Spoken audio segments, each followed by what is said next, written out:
Hi, in this video I'm going to show you how you can factory reset your Bose sound system. This might be useful if you change some settings and you don't like it, or if it's not working properly and you're thinking maybe factory resetting it will fix it. So all we have to do is get the remote control and we're going to press and hold the alarm setup button here where it says menu. So hold that down until it comes up with a setup menu, and we're going to use the tune buttons left and right until we get to the one that says reset all. At the moment it says no.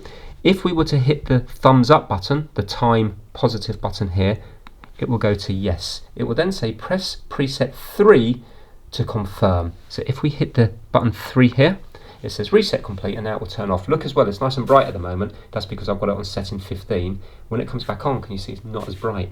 Because the default setting is about 11 on the brightness, or 10.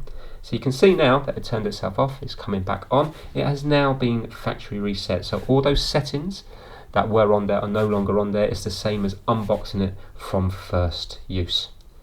So just give it a few more seconds until it fully turns on. And there we go, you can see now that we are back on again.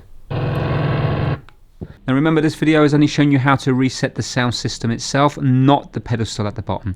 If you want to reset the Wi-Fi pedestal at the bottom, then we have done another video on that. Thanks for watching.